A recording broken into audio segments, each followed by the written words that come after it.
Yes guys, welcome back to another video. Welcome to the George Benson football channel. Bit of a different kind of camera angle today. It's kind of like pointing up at me. The sun is setting in the background behind me. It looks absolutely gorgeous. Well, I said behind me and then pointed in front of me. It's actually in front of me. That is beyond the point. I think I've finally recovered now from Chelsea 4, Ajax 4. I want to say a massive thank you to everybody who's watched the match vlog. It might be the first home match vlog of the season that will hit 100,000 views on the channel. So if you haven't yet seen it, I advise you go do so. It was a mental vlog, 8 goals, but now we've got Premier League football to look forward to again. And the Premier League predictor is back. I didn't do one last week because crazy busy, had too much going on. This week, I'm going to stick up on the screen now. Those of you that did very well last week, I've counted the points, and you guys on the screen at this point were the best. I'm actually recording this before I've counted it, so I can't say the names of who it was, but your tweets are on the screen now. As for how I got on last week, let's take a look at my tweet and see what I did. Bournemouth 1, United 2. That was wrong. Bournemouth won that 1-0. Arsenal 2, Wolves 2.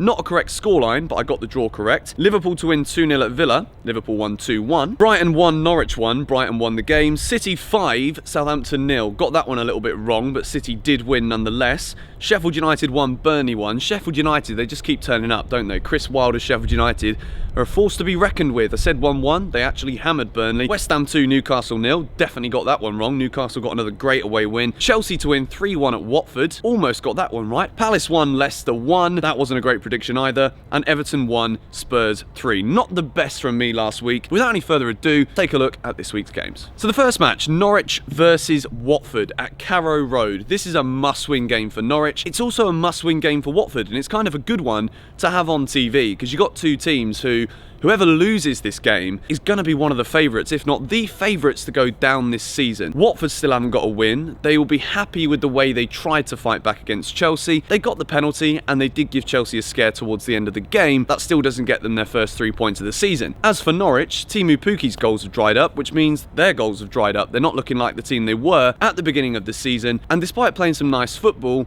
it's at the point now where nice football, if it doesn't directly correlate to good results, it doesn't really matter. So Norwich are in dire need of a win as well. What do I think is going to happen in this one? I'm going to have to be boring. I'm going to have to sit on the fence. I do think there'll be goals in it though. Norwich do concede a load. Watford don't score many, but at the same time, defensively, they're not looking too good either. So I'm going to go ahead and say Norwich 2, Watford 2, share of the spoils at Carrow Road. I'm glad I saw this because I was confident that the Chelsea game was actually a 3 o'clock kickoff. Turns out it's the first one on Saturday, Chelsea versus Crystal Palace. Tomorrow I'll go into it in greater analytical detail on my match preview. I'm going to try and break down a few things about what Palace are going to bring to Chelsea. At the weekend, they've gone into a bit of a dip of form, and I've actually got a very long-term subscriber, follower of mine, his name is David. He's from the US, and he's a big Palace fan, so shout out to you, David. But sadly, I'm normally hoping for the best for you, mate, but this weekend I can't do that. Chelsea are in a very fine vein of form, but I must say that we've not looked as confident at Stamford Bridge as we have away from home. Our away form is scintillating at the moment. I think we've won 7 on the spin, and at home we're kind of scraping past teams. You saw, well, against Ajax we had to recover a 3-goal deficit in order to take away a point from the game. That being said, the general feel around Chelsea right now is a very good one, and I do think that with Palace's dip in form and the quality that Chelsea have clearly got in this team right now, I do think we'll have enough to get the 3 points at home at the weekend. It's going to be a tough one. Going to say Chelsea 2, Palace 1. Bloody hell, it's freezing up here, I'm not going to lie. The sun's going down, but it certainly isn't warm. The next game is Burnley versus West Ham at Turf Moor. Burnley were battered last week against Sheffield United, played off the park by a very, very good side. West Ham, it was, you could say, a almost spirited comeback against Newcastle, but they weren't happy.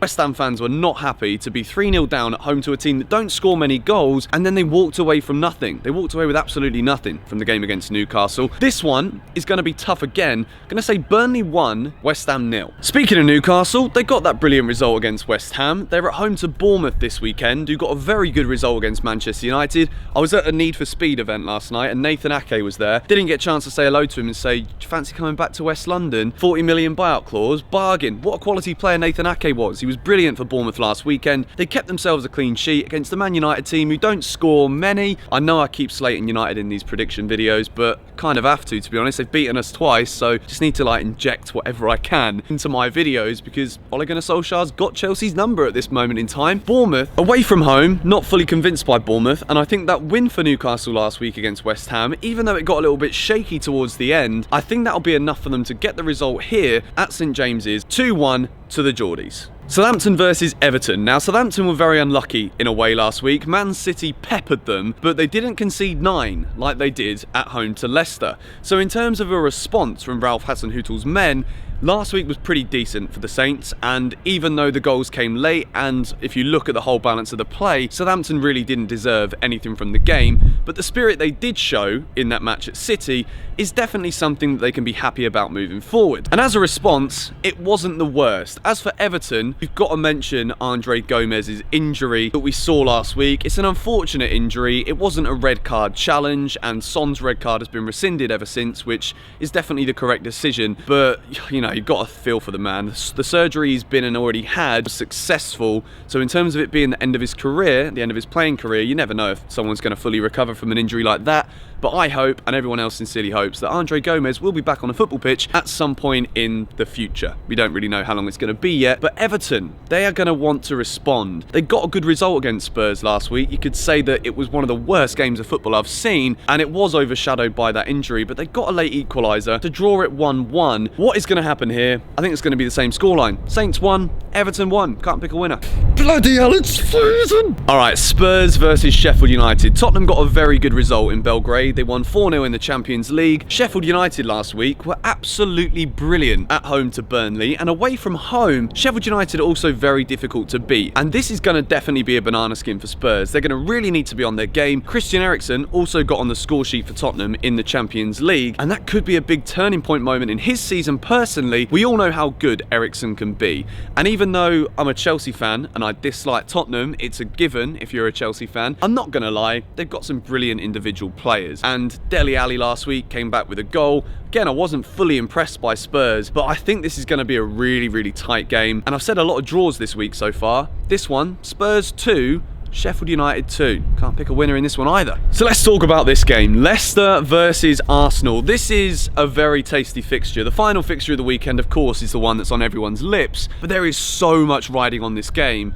Arsenal fans feel that Emery's time is done. Now, obviously, as a Chelsea fan, again, this is just an easy way to continue to stir the pot, regards like who's the biggest banter club in London, whatever. This is a tough one for Emery's Arsenal. This is a tough one for Arsenal, whether they've got Guardiola as their manager or Unai Emery. Leicester are in some unbelievable form. They played very well in a different kind of way away at Crystal Palace last week. They're back at home now, and I can't see anything other than a Leicester win in this game. I've gone for Leicester 3, Arsenal 2. I think it's going to be a cracking game of football. Arsenal need to go for it. They know they're under pressure. It's not just the manager. So many of these Arsenal players are under a lot of pressure from the club and their fans as well. And as much as, you know, it's one of those where we don't really know at this stage in the season who is going to be more of a direct rival to Chelsea, but I would say it's Leicester. I think Leicester are a much better footballing side than Arsenal, which is a weird thing to say because Arsenal have always been known for playing some good football, but under Emery, I just don't see it. They were, again, humiliated, you could say, by a team from Portugal that no one really knows about, no offence, last night in a 1-1 draw. Their fans aren't happy with that. It's not a good enough result. They should be winning every game in that competition, until they play Chelsea in a final, that is, anyway. Hopefully not again this year. We've got to get through our group. But Leicester 3, Arsenal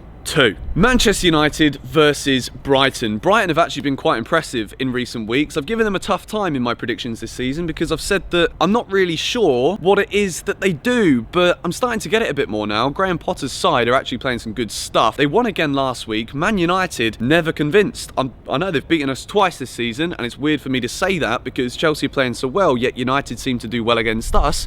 They probably want to play Chelsea every week. And a home game against Brighton. Manchester United, surely they've got to get the win here. I think they will. I think it'll be United 2, Brighton 1. I never really know what to predict with this Man United team because we never really think they're going to score many goals from open play, if any. And it's the kind of game that Brighton are playing some good stuff and they could go to Old Trafford, could get a result. I'm going to say 2-1 United. I don't think I've predicted them to win many games this season at all, to be honest. Bloody freezing. Midlands derby. Wolves versus Aston Villa. Wolves. Now, I've seen some funny people tweeting on social media this week, sarcastically tweeting about Nuno Espirito Santo being Wolves' worst ever manager as like a little way to try and get big clubs to not want to take him as their manager. If you look at Arsenal potentially, do you reckon Nuno could go to Arsenal and do a job? I don't know. Let me know in the comments down below. But Wolves versus Aston Villa.